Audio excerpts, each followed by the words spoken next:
Pas vdekjes së Jezusit në kryq, toka u mbulua nga një heshtje e rëndë, sikur qielli vetë të merrte frymë thellë para një zbulesë madhështore. Ungjijt na tregojnë për errësirën që ra për 3 orë, por pak flitet për heshtjen që pasoi. Në atë çast, kur trupi i tij u shtri në varr, një mister i madh filloi. Ku ishte shpirti i Jezusit? Çfarë po ndodhte në botën e padukshme? Shkrimet e hershme të kishës flasin për një zbritje në Sheolin, vendin ku shkonin shpirtrat pas vdekjes. A ishte kjo një zbritje si triumf, apo si përballje me forcat e errta? Traditat e hebrejve të lashtë e shihnin Sheolin si një vend pritjeje, jo të shpërblimit apo dënimit.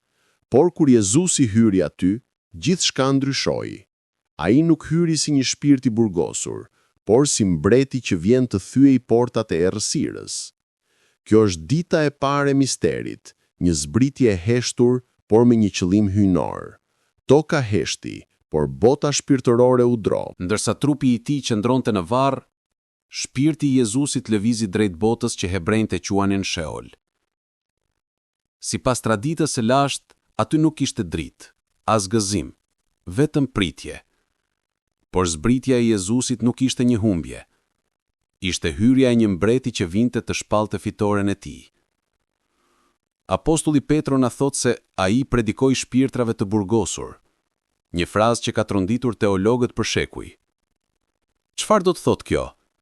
Apo predikonte shpëtimin, apo shpallte fitoren, apo të dyja? Shpirtrat që prisnin në errësirë ndjen diçka të paprecedent, një dritë që depërtonte përtej kufive të botës së tyre. Jezusi nuk u paraqit si një viktim, por si drita që errësira nuk mund ta shuante. Portat e vjetra, të ndërtuara mbi frikë dhe mëkat, filluan të lëkundeshin. Ky ishte momenti kur e gjithë bota shpirtërore kuptoi se diçka jashtëzakonshme po ndodhte. Nuk ishte thjesht një vizitë, ishte fillimi i çlirimit. Në zbritjen e tij, Jezusi nuk u përball vetëm me errësirën. Ai gjeti aty figura që kishin pritur për shekuj. Abrahamin, Davidin, Isain, profetët e mëdhenj dhe njerëzit e drejtë që kishin jetuar me besim. Imagjinoni momentin. Ata që kishin profetizuar për Mesian, tani e shihnin atë me sytë e tyre. Jo të ulur në fron, por të veshur me dritë, duke shpërndar shpresë në vendin ku shpresa mungonte.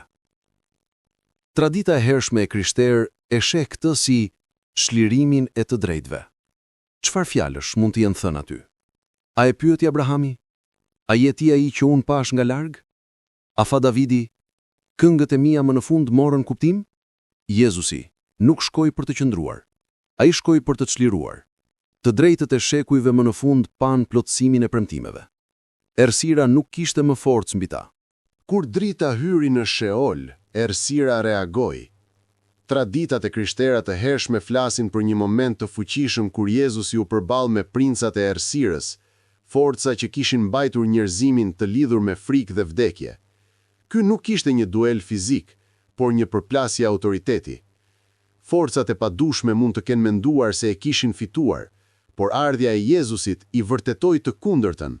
Ai nuk erdhi si një i mundur, ai erdhi si fitimtari që thyen zinxhirët e vdekjes. Unë jam ai që mbaj çelsat e vdekjes dhe të Hadesit, u shpall më vonë në zbulesë, dhe pikërisht aty, në zemrën e Sheofit, ai mori këto çelsa. Ky moment shënon ndryshimin e fatit të njerëzimit. Vdekja nuk do të jetë më sunduese absolute. Udhtimi i Jezusit në errësirë nuk ishte humbje, por fitoria më e madhe e historisë shpirtërore. Një nga imazhet më të fuqishme të traditës së krishterë është Jezusi që thyen portat e ferrit. Kjo simbolizon çlirimin e njerëzimit nga frika e vdekjes dhe e së keqes. Portat që dikur mbanin shpirtra të burgosur, tani rrëzohen, jo nga forcë fizike, por nga fuqia e dritës së tij. Të gjithë ata që kishin pritur në errësirë e pan për herë të parë një rrugdalje. Për shekuj, Sheoli ishte vendi heshtjes, por tani dëgjohej zëri i lirisë. Shpirtrat që kishin qëndruar në pritje të shpëtimit, tani ndiqnin dritën. Ky është momenti kur historia e shpirtit njerëzor ndryshon përgjithmonë. Jezusi nuk zbriti për të provuar dhimbje, A i zbriti për të çliruar të robëruarit dhe për të hapur portën drejt ringjalljes. Në botën e shpirtrave, Jezusi nuk qëndroi në heshtje. Ai u drejtua ndaj atyre që kishin pritur për breza të tërë. Shkrimet e hershme tregojnë se ai predikoi shpirtrave të burgosur, një veprim që zbulon natyrën e tij të mëshirshme dhe misionin e tij të pandalshëm. Mes errësirës, fjala e tij tingëlloi si dritë që depërton përtej kufive të kohës. Çdo shpirt që e dëgjoi u gjend para një të vërtete që shëronte, se Mesia kishte ardhur për t'i çliruar, për t'i rikthyer drejt dritës së hyjit. Predikimi i tij nuk ishte thjesht shpallje, por ftesë. Jezusi solli shpresë aty ku asgjë nuk ishte ndryshuar për shekuj.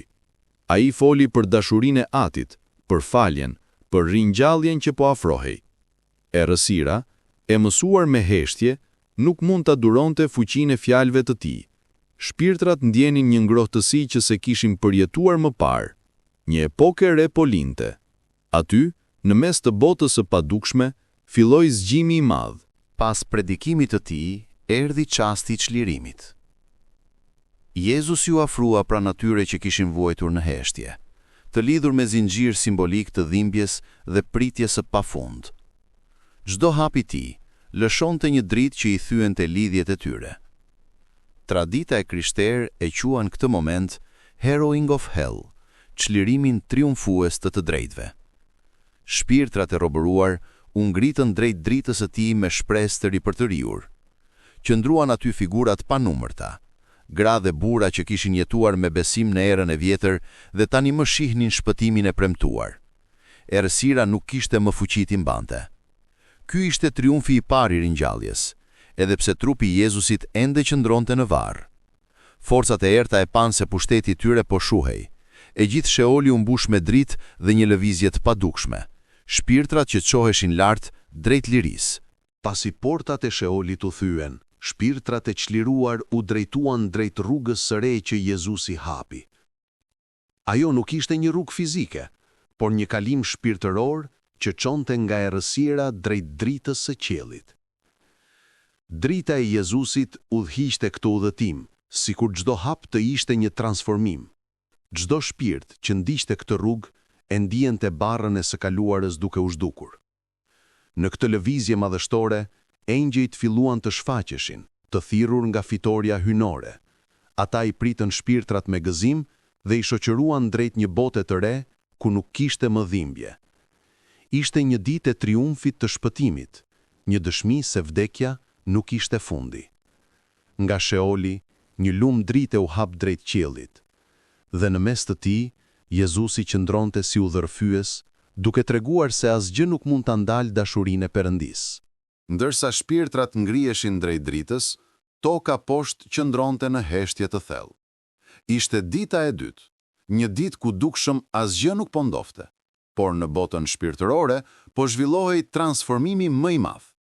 Dishepujt ishin të hutuar, të friksuar, duke menduar se gjithçka kishte përfunduar, por ndërkohë Jezusi po përfundonte misionin e tij në universin e padukshëm. Heshtja nuk ishte zbrazdi, ishte preludi i ringjalljes. Shenjat e padukshme po valzoheshin në përkrijim, një lëvizje e dritës, një çlirim i shpirtrave, një fitore e shpallur në botën ku sytë e njerëzve nuk arrinin. Në prapasken të realitetit, kjo ditë e dytë ishte çelësi i fitores. Në errësirë, drita po shtohej dhe përgatitjet për ngjarjen më të madhe në histori ishin drejt përfundimit. Në fund të ditës së dytë, pasi Jezusi kishte shpallur fitoren dhe kishte çliruar shpirtrat, mbeti një akt i fundit, triumfi përfundimtar mbi vdekjen. Ky akt nuk është shpjeguar në detaje në Ungjil, por tradita shpirtërore e krishterë e njeh si momentin kur Jezusi mori çelësat e vdekjes. Kjo është simbolika e fuqisë së tij absolute. Askush që do të vinte tek ai s'do të ishte më i lidhur me frikën e fundit. Ky ishte momenti kur errësira humbi fuqinë e saj. Jezusi, në botën e shpirtrave, e shpalli qartë se drita është më e fortë se çdo humner. Dhe me këtë akt, misioni i tij në Sheol u përfundua. Pas triumfit në Sheol, Jezusi nisi kthimin e tij drejt botës toksore. Ky moment është i mbuluar nga mister, por traditat e lashta na tregojnë se shpirti i tij lëvizi me një dritë të jashtëzakonshme, duke kaluar kufirin mes dy botëve. Si një mbret fitimtar, ai u kthye drejt trupit që kishte qenë i shtrirë në varr. Ndërsa afroheshin çastet e ringjalljes, ëngjëjt përreth varrit filluan të lëviznin në heshtje, duke pritur momentin hyjnor. Toka e heshtur, e mbuluar nga nata, do të bëhej dëshmitare e një akti që do të ndryshonte historinë e njerëzimit. Rikthimi i shpirtit në trup nuk ishte thjesht rikthim jete, ishte shëndrim, fillimi i një ekzistence të lavdishme. Pak para agimit të ditës së tretë, toka nisi të dridhej. Engjëlli qëndroi mbi gurin e madh që mbyllte varrin dhe me një lëvizje hyjnore e rrokullisi gurin anash. Trupi i Jezusit qëndronte i shtrirë, por diçka e padukshme po ndodhte brenda tij. Drita që e kishte shoqëruar në botën e shpirtrave nisi të mbushte qelizat e tij. Dridhja e tokës nuk ishte thjesht një fenomen natyror, ishte reagimi i krijimit ndaj kthimit të jetës. Forcat e errta u tërhoqën, sepse e dinin se fitoria ishte përfundimtare. Asgjë nuk mund të pengonte momentin që po vinte. Në çastin e madh, drita shpërtheu brenda varrit. Trupi i Jezusit mori frymën e parë të ekzistencës së re të lavdishme.